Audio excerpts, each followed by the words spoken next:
daawadayaal ama dhagaystayaal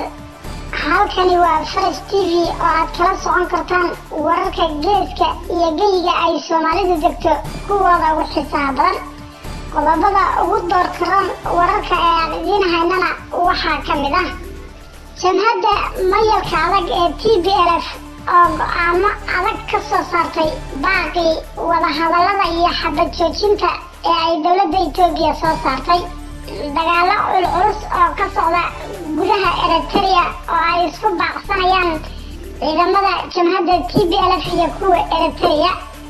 iyo golaha baarlamaanka Itoobiya ee waqtigiisu dhamaaday oo bari kulan aan caadi ahayn oo degdeg ah yeelanaya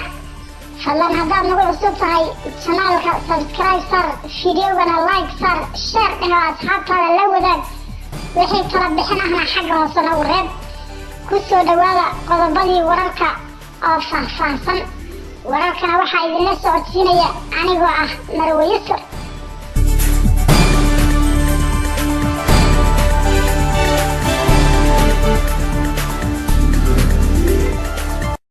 jamhadda mayalka adag ee Tigreega ee TPLF ayaa soo saartay shuruudo dhagaxaan iyo nuclear bakaal culus oo ay ku xidhay baaqii xabad joojinta iyo wadahadallada ee ay dowladda federaalka Itoobiya dhawaan ku dhawaaqday kuwaas oo ay adag tahay inay dowladda federaalku aqbasho kana dhigan diidmo qayaxan haddaba qodobada shuruudaha ah ee aan marnaba la aqbali karin ee ay TPLF ku xidhay wadahadal inay la yeelato dowladda federaalka ah ee Itoobiya waxaa ka mid ah in la ogolaado in dowladda dhexe uu waqtigeedii dhammaaday kuna egyahay 25 Sebtembar ee sanadkan sidaas darteedna wax sharci iyo go'aan ah aysan soo saari karin hay-adaha sharci dejinta fulinta iyo garsoorku haba yaraatee in aabihii iyo Isayaas la horkeeno maxkamadda dambiyada caalamiga ah maadaama oo ay mas-uul ka ahaayeen dhammaan dambiyadii dagaal ee ka dhacay gobolkaasi Tigray in hay-adaha amniga ee dalku aysan ka shaqayn karin gudaha deegaanka Tigray inay dowladda deegaanka Tigray yeelato mas-uuliyadda amniga hay-adaha ajnabiga ah ee ka shaqaynaya gudaha deegaanka Tigray inaysan dowladda dhexe wax shaqo iyo faragelin ah ku yeelan karin haddii shacabka Tigreegu wadahadal la galo dalka Eritrea inay duulimaadyada caalamiga ah si toos ah iyaga oo aan Addis Ababa soo marin u soo cagadhigan karaan ugana duuli karaan garoomada diyaaradaha ee deegaanka Tigray haddaba marka aad eegto dhammaan qodobadaas waxaa kuu soo bixi inuusan marnaba ansax noqonaynin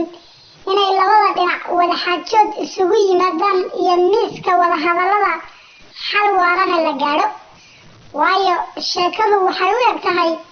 qaab mindi ku taag ah iyo inay TPLF dowlad gaar ah tahay oo aysan hoos imanin dowladda dhexe ee Itoobiya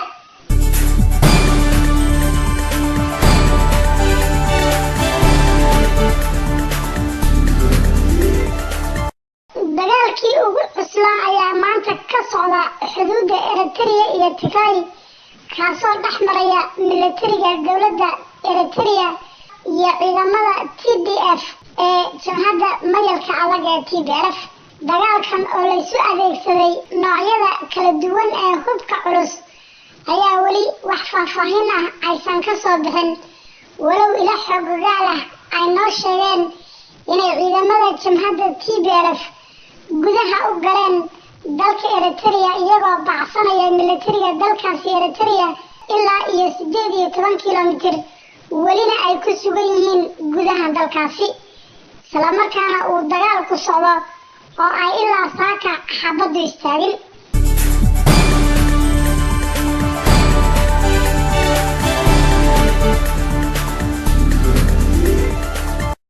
dhanka kale golaha baarlamaanka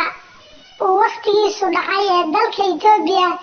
ayaa la sheegayaa inuu maalinta berri ah yeelanayo kalfadhi degdeg ah oo aan caadi ahayn kaasoo lagaga arrinsanayo xaaladda cakiran ee dalka Itoobiya ka taagan gaar ahaan xaaladda gobolka Tigray waxaana macquul ah inuu galuhu liiskii argagixisada uu horay ugu daray jamhadda TPLF uu hadda ka saarayo maadaama oo ay wada hadallo u bilaabanayaan labada dhinac walow qodobo adag ay TPLF ku xidhay isla markaana xabad joojin hal dhinac ah ay dowladda federaalku samaysay. kulankan baarlamaanka ayaa ku soo aadaya xilli xasaasi ah oo ay dalka ka jiraan isbedello waaweyn oo siyaasadeed iyo kuwo militari oo dibadda iyo gudahaba ka jira.